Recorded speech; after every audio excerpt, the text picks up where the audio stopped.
day everyone, this is Mommy Shane and welcome back to my channel. At for today's video, gagawa tayo ng strawberry makeup.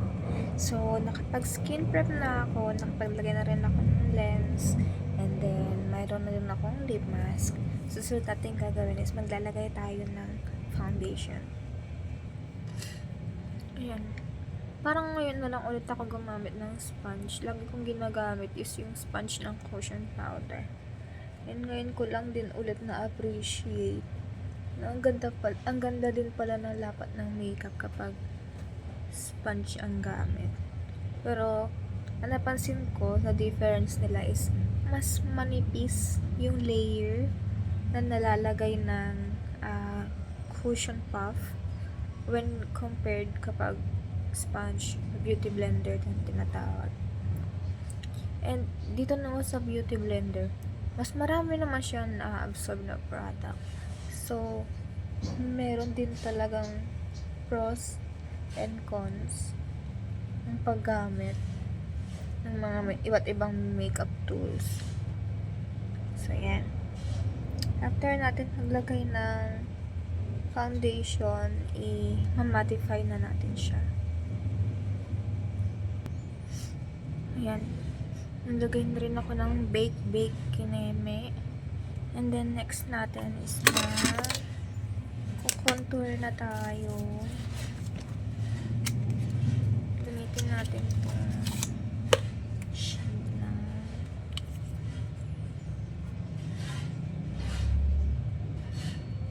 salitan lang natin siyang ganyan. Then, start tayo sa gusto kong pakiputin ang aking noo.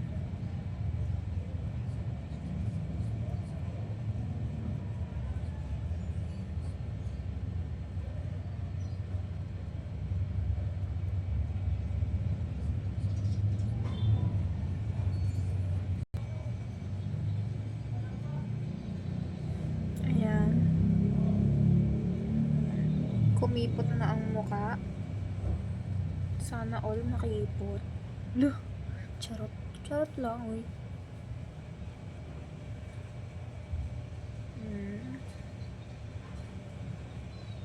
There. And then, proceed na tayo sa eye makeup, which is my favorite part.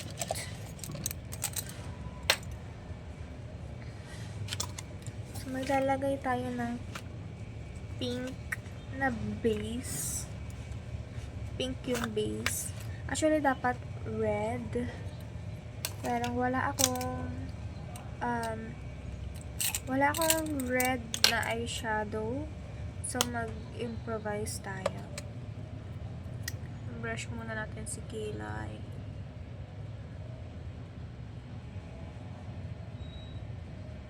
Uy, kumapit ka. Kumapit ka. Wala ka pang kapalit. Kumapit ka. Ayan. Mamaya na natin siya iset. Ayan. So, kuha tayo neto. Itong Fenk na yan. Nalagay lang natin siya all over the lid.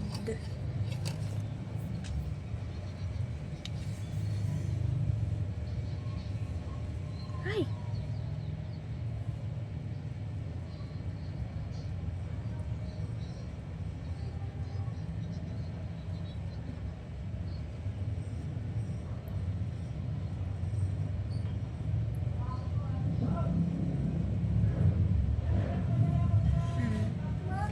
Taba. Konti lang. Ayan. Meron na siyang base. And then, kukuha tayo ng mas dark na shade. Actually, meron ako dito. Ito, blush. Mas dark siya ng konti. Lalagay natin siya sa outer corner ng mata. Ayan. Okay.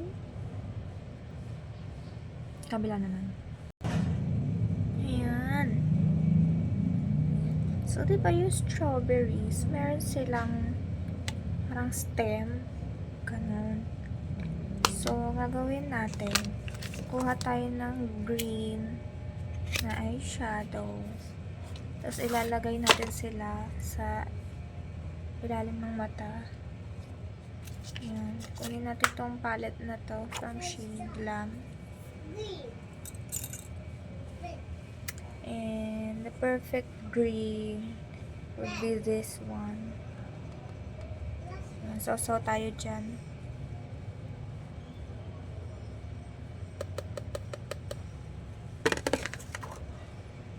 Nalagay natin siya sa under eye.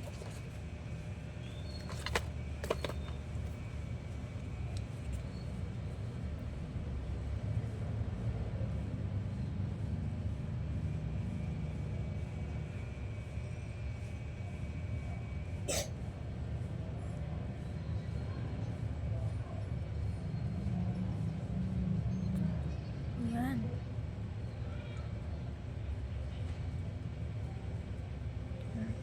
Pero kalahati lang ilalagay natin. Hindi natin siya bubuuin. Ganyan lang. Mula gitna palabas. Ayan. Then, kabila naman. Ayan. Tapos, maglalagay tayo ng eyeliner. White eyeliner sa waterline. And then, nag-curl na rin ako ng lashes. Kaya lang, parang gusto ko pa siyang lagyan ng shimmer dito sa ibabaw. So, kuha tayo ng eto. Since may halo siyang highlighter, pink and white, yun yung ilalagay natin sa ibabaw.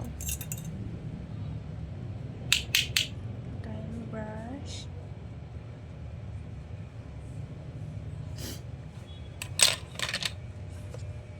And then, i-dab natin siya sa part na light.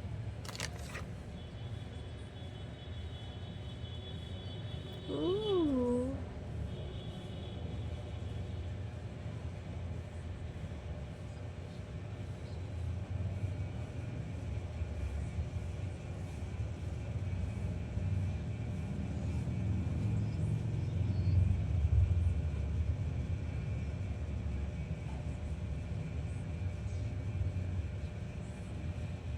Ayan.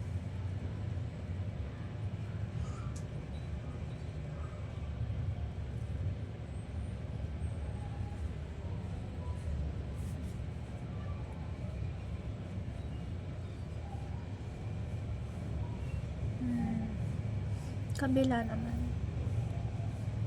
Ayan. Wow. Then, lagay tayo ng mascara. Where's my favorite mascara? This one.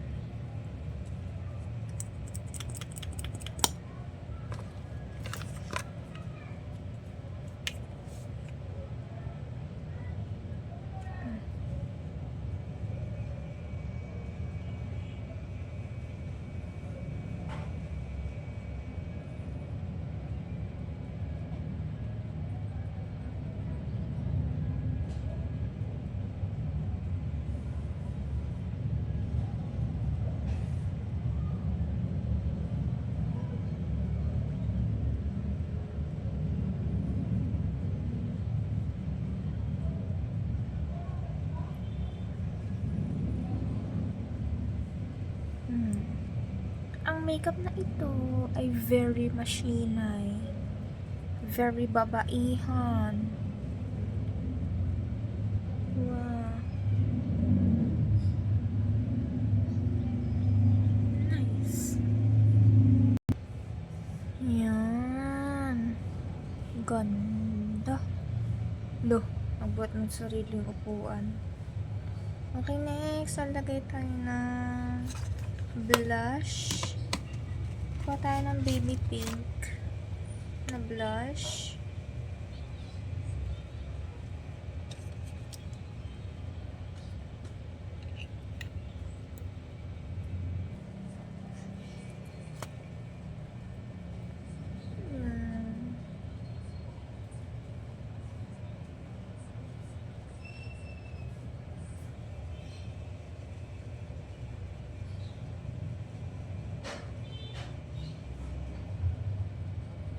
Okay.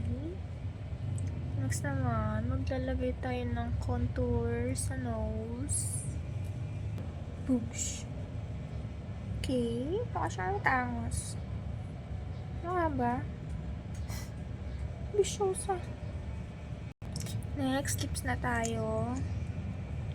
Walang tayo ng linya sa labi. I-overline natin siya ng konti. Parang mukhang plump. Ayun na lang yung pag-asa ng labi natin.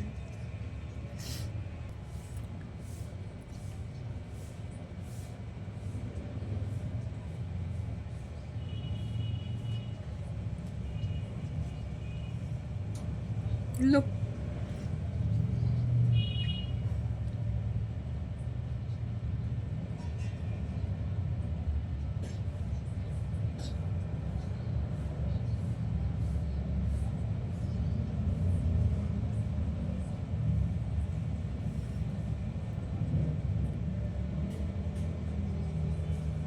Ayan.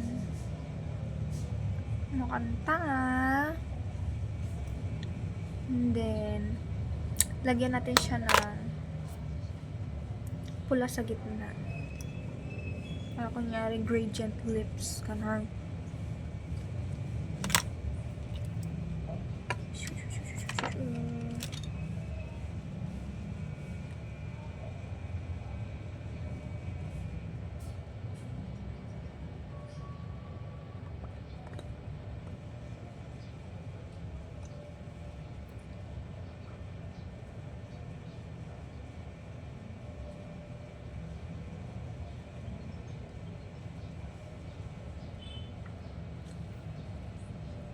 Appreciate nyo ba? Parang hindi kita sa camera.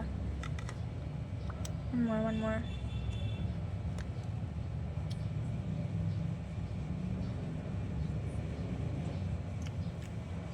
Yan.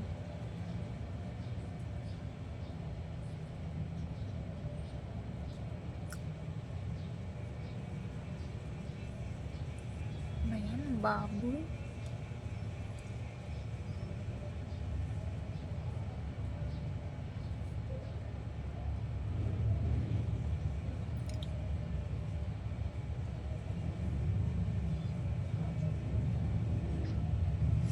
Ang tapang ng labi. Parang mangmura anytime.